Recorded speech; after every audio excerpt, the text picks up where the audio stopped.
पश्चिम Asia संकट का नुकसान पूरी दुनिया को झेलना पड़ा है। अमेरिका, यूरोप और दुनिया के अनेक संपन्न मुल्कों में भी आम लोगों की कठिनाइयां बढ़ी हैं और पेट्रोलियम पदार्थों को काफी महंगी कीमतों पर लोग खरीदने के लिए बाध्य हुए हैं। लेकिन भारत सरकार ने जो नीतिगत फैसले लिए, जो रणनीतिक जो निर्णय थे, उनका ये परिणाम है कि लंबे समय तक मूल्य वृद्धि का नुकसान भारतीय ग्राहकों को नहीं उठाना पड़ा। अब ये 2 चरणों में थोड़ी वृद्धि दर्ज हुई है, लेकिन जिस तरीके का ये अंतर्राष्ट्रीय संकट है, पूरी दुनिया में अर्थव्यवस्था को लेकर के परेशानियां बढ़ी हैं। जीडीपी के ग्रोथ रेट से लेकर महंगाई के आंकड़े, सब जो अनुमान है उसके हिसाब से अच्छी स्थिति में नहीं दिख रहे हैं। तो थोड़ी कठिनाइयों का सामना करने के लिए हमें भी तैयार होना होगा। अगर कांग्रेस के वरिष्ठ विधायक एन रजन्ना ने कहा कि अगर सिद्धारमैया को बदला गया तो परमेश्वर को कर्नाटक का मुख्यमंत्री बनाना चाहिए। देखिए, इस बयान को काफी गंभीरता के साथ देखना चाहिए। कांग्रेस के अंदर का जो गुटिये जो असंतुलन है, जो असंतोष वहां के निर्वाचित विधायकों के अंदर दिखता है, उसके 2 कोण अब तक थे, डीके शिव कुमार और सिद्धारमैया। लेकिन ये परमेश्वरन का भी नाम बीच में आया, बीच में मल्लिकार्जुन खड़गे का नाम आया।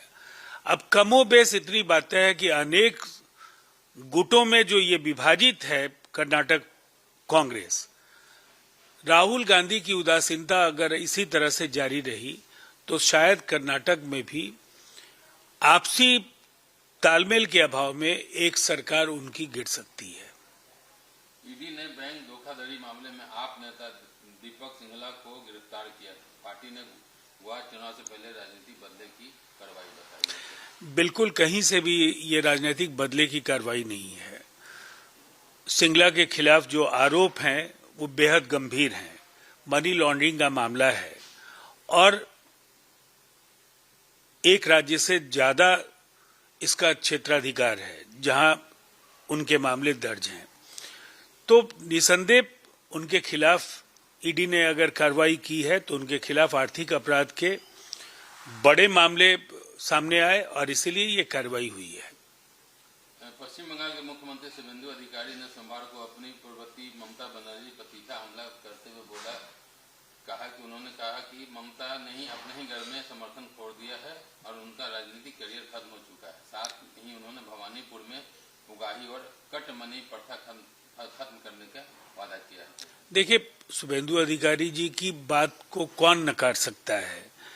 भवानीपुर जो टीएमसी प्रमुख ममता बनर्जी की पारंपरिक सीट है, उस सीट को भी उन्होंने गंवा दिया। और ये सच है कि पूरे पश्चिम बंगाल में जो ये अलग अलग इलाकों में कटमनी और जिस तरह से पैसे वसूलने की शिकायतें थी, जनता में गहरा असंतोष था। जो अराजकता, भ्रष्टाचार, कानून व्यवस्था को लेकर के जो बड़े मसले थे, उन सबका ये दुष्परिणाम है कि ममता बनर्जी अपने गृह क्षेत्र से चुनाव हार गई। विपक्षियों का ये है कि बिहार में लॉ एंड ऑर्डर की स्थिति खराब हो गई। देखिए, लॉ एंड ऑर्डर का मसला लेकर के तेजस्वी जी अभी विधानसभा के चुनाव में गए थे और जनता ने उनको हैसियत बता दी। 25 सीटों की पार्टी उनकी बन गई है। लोग ये मानते हैं कि अगर बिहार में अपराध हुआ है तो कार्रवाई हुई है। अपराधी खुले सांड की तरह घूम नहीं पाते हैं। कानून व्यवस्था के बेहतर तस्वीर की वजह से ही लोगों का भरोसा तत्कालीन मुख्यमंत्री नीतीश कुमार जी के शासनकाल पर बना रहा और अब उसी विरासत को आगे सम्राट चौधरी जी के नेतृत्व में वर्तमान सरकार आगे बढ़ा रही है। आपके राज्य की खबरें, आपके शहर की खबरें सबसे पहले जानने के लिए देखते रहें अमर उजाला। चैनल को सब्सक्राइब जरूर कर लें और पाएं हर अपडेट।